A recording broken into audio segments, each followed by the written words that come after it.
Hey, what's up, everybody? I want to welcome you to another episode of the Dreamers Pro Daily Recap, where we give you a recap of all of the hot topics that we covered that day. You can catch them in their long format and also catch it fully streaming for free on Apple Podcasts.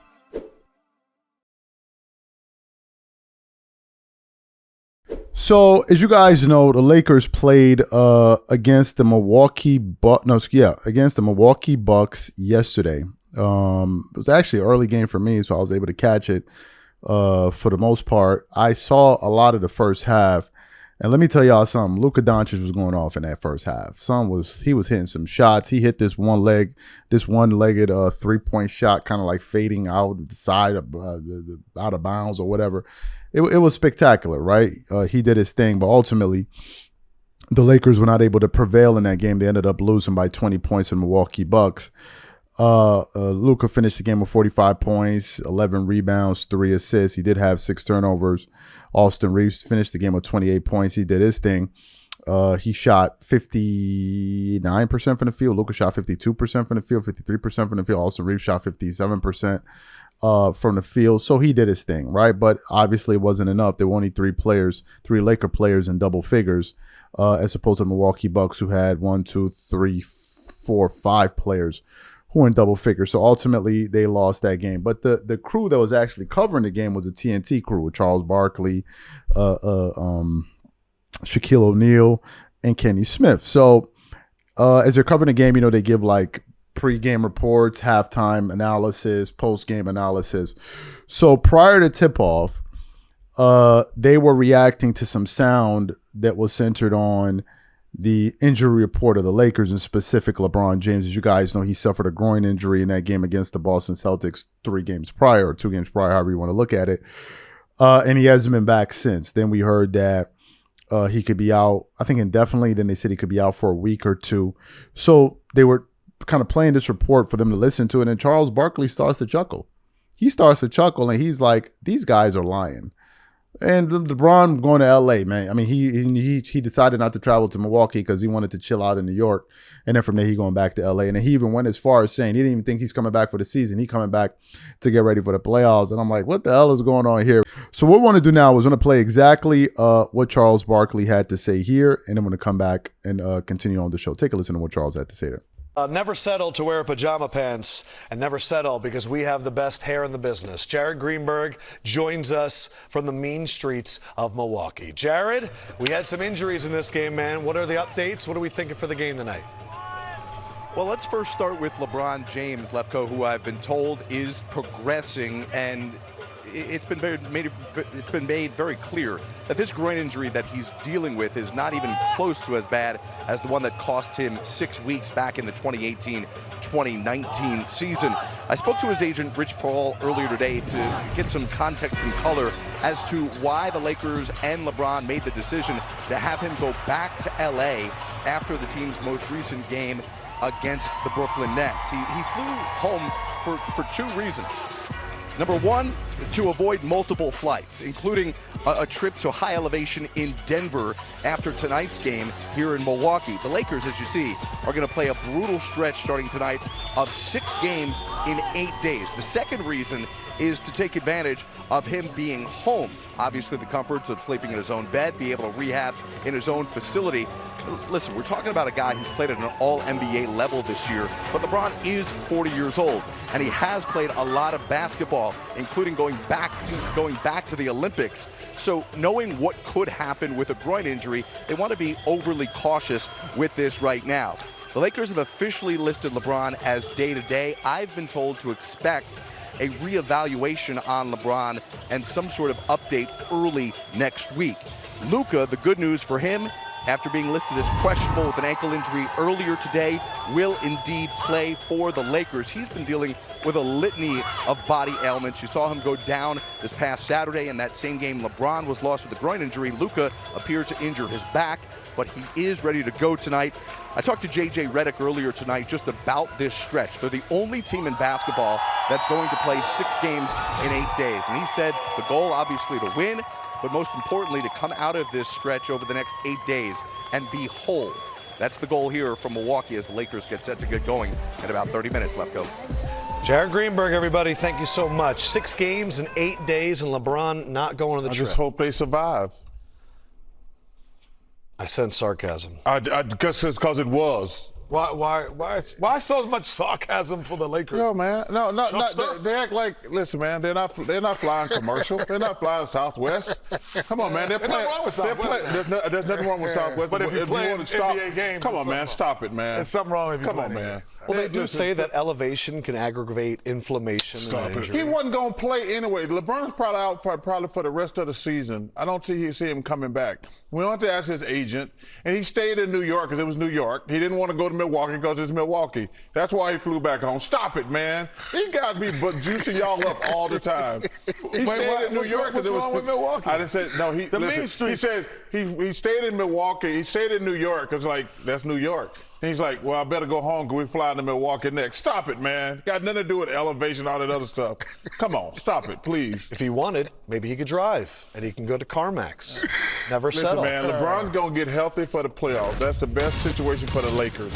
So you heard what Charles Barkley had to say there. I want to quickly say something. I want to give a shout out to Too Raw for TV. Shout out to him, man. Too Raw for TV, Too Raw for Sports. You know, he's always skeptical, right? He's always skeptical.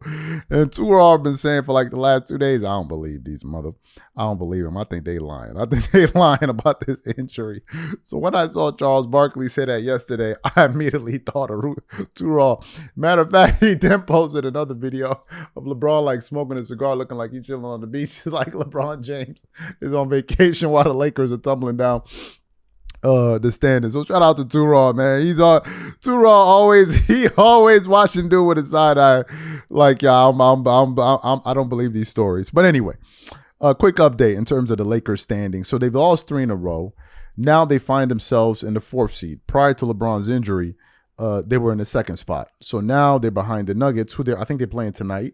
They're going to be playing them twice in this stretch. I think the reason a lot of these games are jumbled up together is because of the fires, those unfortunate fires that took place in LA. So they got to make up some of those games. So they're behind the Nuggets now. They're number 4 seed. But what's more important is the loss column.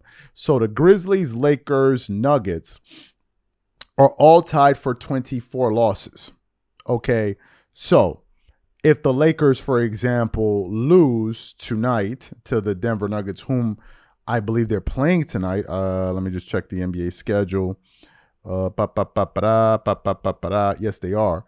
So if they lose tonight, then they're going to fall most likely. They'll probably still be in the 4th seed, depending on whether or not the Houston Rockets are playing tonight. Let me check the schedule.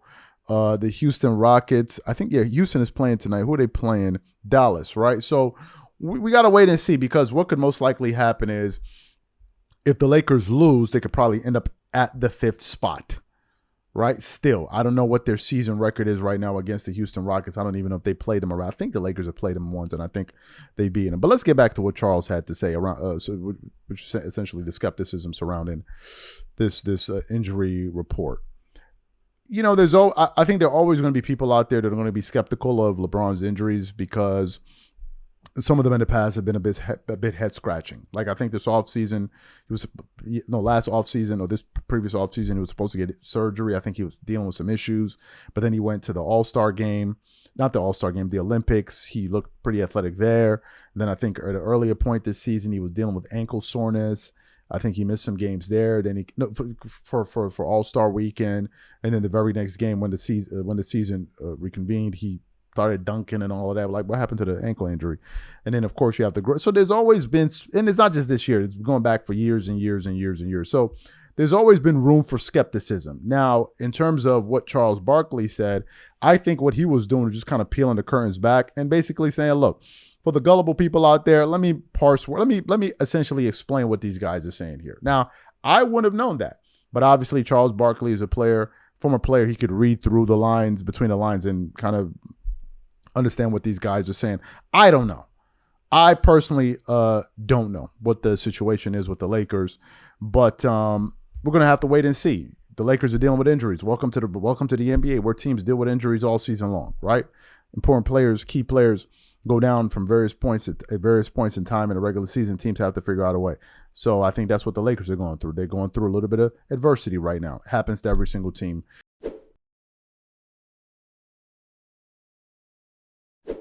Oh, Lord. It's an interesting time in the world right now.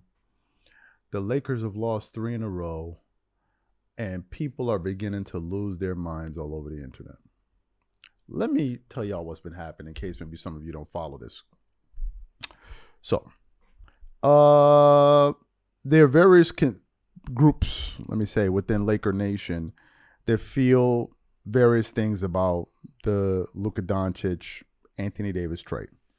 There's a faction of Laker fans that were celebrating. Hey, man, we got the star for the future. They were dancing, breakdancing and all of that. They were celebrating, right? And I think it was a reason to celebrate. You got a top 3 player, top 5 player in the NBA that's been added to your roster. 26 years old, 6 years younger than Anthony Davis. So it was a reason to celebrate. There were some people, there were other people out there that were like, they're not sure how it's going to work with him and LeBron. There were other people out there that these are now the LeBron fans who were upset at the fact that Luka became a Laker because the dynamic shifted, right? Anthony Davis, without a doubt, was always going to be the punching bag. When things go wrong, he was going to be the scapegoat forever. But with Luka, things a little bit different because Luka is a very big star. And he's a better player than Anthony Davis. Luka just came back from the NBA Finals. So it made things a little bit sticky for them. Then you started noticing this shift in media where they were now spending more time talking about Luka than LeBron. LeBron fans cannot deal with that. And you can see them online. Like, they're still kind of like grappling with this situation. Like, oh my God, there's another player on the same team with LeBron getting more praise than him. What's going on here? So it seems to be a very difficult moment from them. And then you have some people that just flat out don't like Luka, right? They don't like him. Why they don't like him based off of things that I've seen, I mean, some of it is crazy to me. Some of it is because he's white. They feel like because Luka's white, he's getting a pass that other players don't get. And I'm like, oh, God. It just doesn't work. It don't work, bro. It don't work. Because nobody's gotten more of a pass from the media than LeBron, and he black as me. He's black as me. So how do we explain that? How do we explain that? Like, I'm lost here. But what they can't deal with is that LeBron is getting Luka's getting the LeBron treatment. They're going to overlook his flaws, just highlight it as. But that's what they do with LeBron James. But now all of a sudden you're like, why aren't you doing that to Luka? When were they doing that to LeBron? LeBron will have a game where he scores 27 points, 6 rebounds, 8 assists, 7 turnovers. He had a fantastic game. Nobody going to talk about his turnovers. But now all of a sudden y'all want to talk about Luka's turnover. At one point they were talking about, oh, Luka was stat padding. I'm like, y'all are talking about stat padding? Really? So now you got these Laker fans that are now losing their mind and they're beginning to turn on Luka because they're losing games. Hell, today I tuned into a segment on ESPN First Take and they're up there hollering and screaming, talking about, man, I'm concerned about what's going on with the Lakers. I don't know what's going to happen now. Oh. Matter of fact, we want to play some of what they had to say today on ESPN about their concerns about the Lakers, and then we're going to come back and continue on the show. Take a listen to these guys here. All right, Essay, I'm going to start with you. How far can the Lakers fall before we need to be worried about their postseason ambitions? Hell, we need to be worried right now based on what we've seen the last 3 games. Particularly the last 2 without LeBron James. They're a shell of themselves right now. We understand that. And the reality is they got to get it together because J.J. Redick applauded their effort last night after abhorring their effort against Brooklyn a couple of games before. A couple of nights before against Brooklyn. So their effort was there last night. But they were playing against a superior team because Milwaukee is superior to them if they don't have LeBron James, and that's what you're looking at right now. Here's where it gets dangerous. When we fantasize about the Lakers and potentially making the Western Conference Finals, considering the way LeBron has played and the way Luka has been coming on, the combination of the two changes everything in terms of the fortunes for the Los Angeles Lakers. With those two on the court together healthy, there is no question that the Lakers can get to the Western Conference Finals, without a doubt, okay? And they can compete for a chance at the championship. But without LeBron James at age 40 in his 22nd season, which is just a testament to his greatness, without him, we see how the Los Angeles Lakers look. And here's where it really gets dicey. Even if the Lakers are healthy, have you seen the Oklahoma City Thunder this year? Have you seen how elite they are defensively? See, everybody looking at them as the number 1 seed last year and comparing them to this year. What they are missing is the fact that they picked up Hartenstein in the offseason from the Knicks, which was a devastating loss for the New York Knicks, regardless of how good the New York Knicks have looked at times this year. That's a devastating loss for them. And on top of it all, they picked up Alex Caruso. So you had cats like Dort, like Shea, like Jalen Williams and these others who can play defense. Young thoroughbreds, fresh legs, can get after it, athletic, et cetera, et cetera. But not only did you add size and defense to your front line in Hartenstein that joined Chet Holmgren, but you also got defense on the perimeter being assisted with Alex Caruso. So they've upgraded defensively, and in every statistical category defensively, they're number one.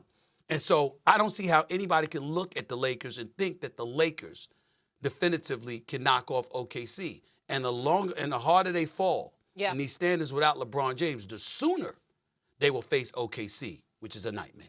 So you heard them on ESPN. They're over there hollering and screaming, oh, man, we're concerned. Look, the Lakers are dealing with injuries. It happens to every team. What are we talking about? At various points in the season, teams go through rough patches where key players miss games because they're injured and teams have to kind of figure it out. It happens to every single team, right? They're dealing with adversity. You got to deal with it. They had a hot stretch where I think at one point they won 8 games in a row. Then they dropped 3. It's called the NBA. You're going to deal with the ebbs and flows of it. Now they got a pretty tough stretch coming up. Tough. Everybody in the NBA got to deal with it. Y'all ain't nobody exempt from it. That's the one part. I do want to address this other part about this thing, people turning on Luka. Now they're saying, oh, Luka, maybe they shouldn't have traded him and blah, blah, blah, blah, blah, blah, blah, and blah, blah, blah, blah, blah, blah, blah, blah. Look, man, even when they had AD, some of these guys were complaining about AD. Oh, he's unreliable. Throw him in the trash can. He's unreliable. He's useless. Blah, blah, blah, blah, blah. All of this stuff. To me, it's like, you need to shut your mouth about Luka, right? Because you now have a legitimate bona fide superstar on your roster that can lead the team into the future. Look at the performance he put forward last night. Like, are you even kidding me right now? Are you even kidding me? Luka is the Lakers' best player. It's clear. Now they say, oh, no, it's not Luka. It's LeBron James. LeBron James is better than Luka. Okay, so why didn't LeBron James go to the finals last year? Because we can all agree Anthony Davis is better than Kyrie Irving, so why didn't LeBron James go to the finals? Because Luka did. Luka beat the team that beat Denver, that beat the Lakers. So he was in the finals, so if LeBron is better than Luka, and he had a top 75 guy on his roster, Luka didn't. Why did Luka go to the finals and LeBron didn't? Stop the nonsense. Like, stop the nonsense. Luka is clearly the better player. Like, stop. Stop your nonsense. That's number one. Number two, I got to say this because it's beginning to get a little bit ridiculous. And I don't care who pisses, oh, man, you ain't black enough for me. Kiss my ass. I ain't up here to be proving my blackness to nobody. I already know how I feel. I already stated my positions multiple times in the past. I don't give a damn. Ain't no arbiter of blackness. I'm saying what I feel. Y'all got to stop with this stuff about this Luka and this white stuff. And y'all got to stop with that. You got to stop with that. It's enough is enough with it. Like, you're taking a little bit too far. Oh, it's because he's white, and stop with that. Why are you doing this? Why are you making this thing into some kind of racial thing? Stop. And the thing that's killing me is that the reasons that you're using it to make it a racial thing are your excuses are excuses that could have been made about LeBron. They're not pointing out some of the lows about Luka. They did the same about LeBron. What are you talking about? And LeBron is black. What are you talking about? Let's stop with it. What are you talking about? This thing of, oh, they're racist because Luka's white. What are you talking about? The NBA supports great players, black and white. Matter of fact, I think if we look at it historically, the NBA has been pro-black players more in terms of stars. Like, what are we talking about? The greatest player of the sport is black. Everybody loved him. White and black people. You LeBron fans, you got white people that love. When that kid that ran up on him in Paris, was he black as me, or was he a white kid that ran up on? Was he not a white kid? What are we talking about? Kobe, black people, white people, they all like him. Stop with this race stuff about, oh, because he's white, they're giving. Stop. You embarrassing the rest of us because the rest of us ain't looking at it from no racial angle. Now, does race play a role in some people's mind? Yes, but you ain't got to be the one to be promoting that nonsense. Stop with this. Oh, it's because he's white and they don't want to say nothing about it. And then I'm standing up for the black man. You ain't standing up for no damn black man. Sit your ass down. You talking about you standing up for the black. You the one standing up for the black man where all you did was trash all of LeBron's black teammates for years. But all of a sudden now you stand up for the black man. You don't stand up for no black man. All you stand up for is LeBron. That's it. That's the only thing you stand up for. LeBron James. That's it. It ain't got to do with no black man stuff. It's just LeBron man stuff. You dudes was deep frying Kyrie Irving, Russell Westbrook. Weren't they black dudes? Throwing 80 under the bus, doing figure eights, popping wheelies, all kind of stuff, all top of 80 on the ground. But now all of a sudden you talking about I'm standing up for the black man and I'm going to support the black man and I'm pointing out the imbalances with the white man. Stop. You love LeBron James. Look, man, you got enough of this in your house. Stop with this stuff. It's ridiculous. Not only is it ridiculous, it's unnecessary. You're taking this thing to a totally different space. Bro, it's basketball. Stop trying to make it like I'm pointing out things about Luka that the media won't point out because he's white. What? All this stuff they done covered up for LeBron and ain't point out about LeBron. Ain't he black? Stop. Y'all just come off as super haters. And the part that I don't get, how do you hate on somebody on your own team? I don't get it. Go hate on somebody on another team. You hating on dudes that's supposed to help you to win. And you're like going after players on your own roster. The media, they're not coming after Luka because he's white. And then I'm going to say this. Luka had 7 turnovers. And then I'm going to say that. Excuse me?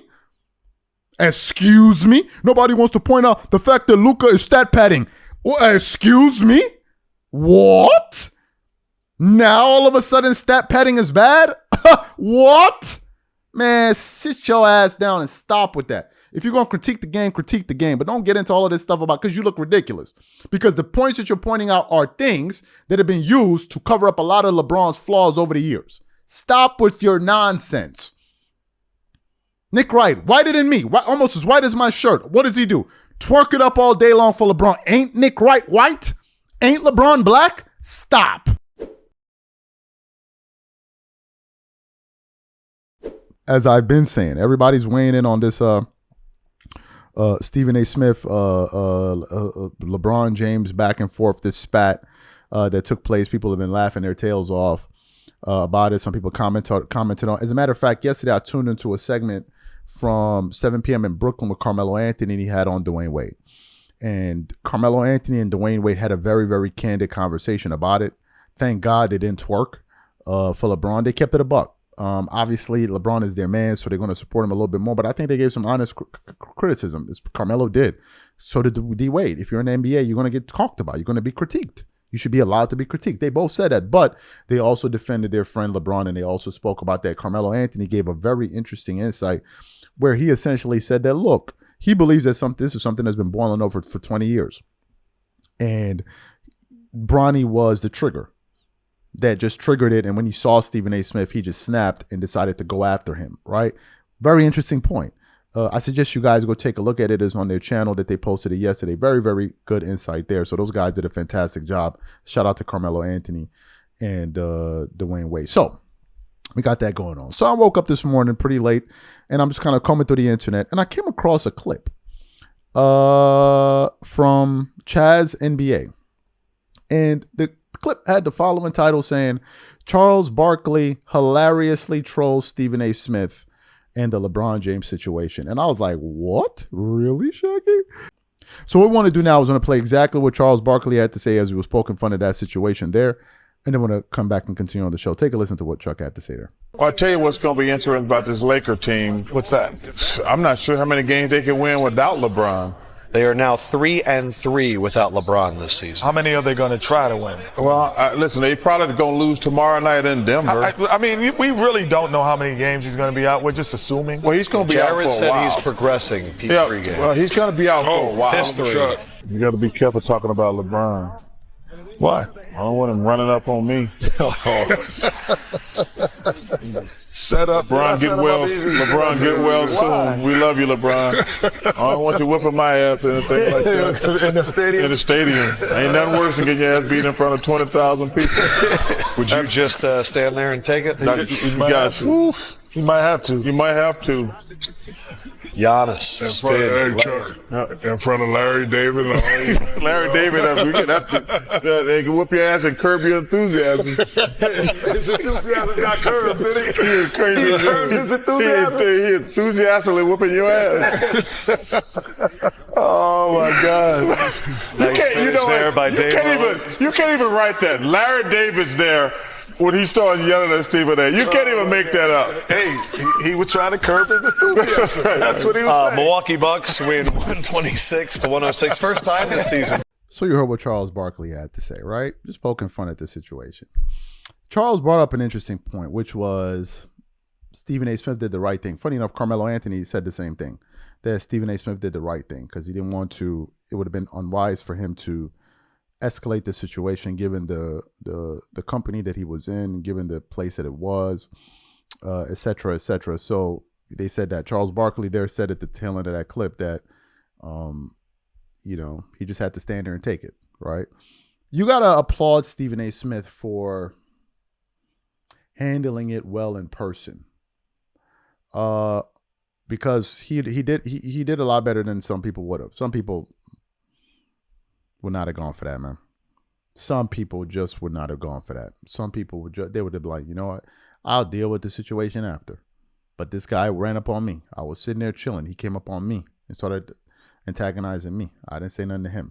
So he would have had enough reason to defend himself. But Stephen A. Smith did a good job because what he did in that moment was he was able to process the issue very quickly. He looked at the scenario in which he was in, the company that he was in, and he thought of the backlash of what would have taken place. I'll give you guys an example. Look at the situation with Shannon Sharp and the Grizzlies. You remember that situation? That's the situation that went left. Okay. And then we started hearing that the primary reason FS1 decided to cut ties with Shannon Sharp was over that situation with the Memphis Grizzlies. That's what I heard. I think Jason Whitlock was the one that said that, where the network said, no, we can't abide by this any longer. So things could have definitely gone in a different direction. And I think most of these people that are talking about it said that Stephen A. Smith did the same thing. I don't know. For me, it would have been very difficult, right? But Stephen A. Smith showed a tremendous amount of restraint. Now, what I disagreed with was his reaction after the father thing. And bro, nah, man. Nah, like, come on, son. Like, come on. All these dudes in the NBA got fathers. They all got parents. Like, come on. We're just talking basketball. And then we ultimately find out it ain't got nothing to do with Bronny. This has nothing to do with Bronny. Keep my son out. Ain't got nothing to do with because Stephen A. Smith ain't saying nothing about him. And if it's Stephen A. Smith bringing up Bronny's stats, he's allowed to do that. Bronny's an NBA player. Now, there's some people online that feel like Stephen A. Smith doesn't get it. He doesn't get it. It's almost like as if they want him to bow and kiss the ring so bad. Like, how come you don't get it, Stephen A. Smith? Kiss his ring. Kiss his ass the way we do. Come on. Kiss his butt the way we do. And it's like, no. He didn't do anything wrong. He did his job. Even Cam Newton. Oh, Cam Newton said, oh, man, Cam Newton must want to look for a job on ESPN. No. He did his job. He's critiquing the game, but he didn't say anything negative about Bronny. And it's already been documented that Stephen A. Smith has said that he did his very best to steer clear of even discussing Bronny at all. He did his best to do that. So I don't see where Stephen A. Smith is at fault here. I don't. I really, really don't. Where is he at fault here? What's the grimy thing he said? What's this thing that he said about Bronny? So it ain't got nothing to do with Bronny. Ain't got nothing to do with him. Now, whatever it is that exists between him and LeBron, that's a different situation. That's a different situation. But as I said at the top of the show, Dwayne Wade said, you was wrong for putting all that pressure on Bronny, saying he better than half the M. That's what Dwayne Wade said. Let me guess. Dwayne Wade, he a hater too, right? Dwayne Wade is a hater too, right? Like, come on. Like, let's be adults about this. A lot of y'all been really, really sensitive over this stuff. It's like almost some of y'all can't believe that people are going at your king. Oh, my God, he's going at LeBron. Come on. Like, what's wrong? Didn't somebody send him a package of honey the other day? Like, come on. Why is he not twerking? Like, come on.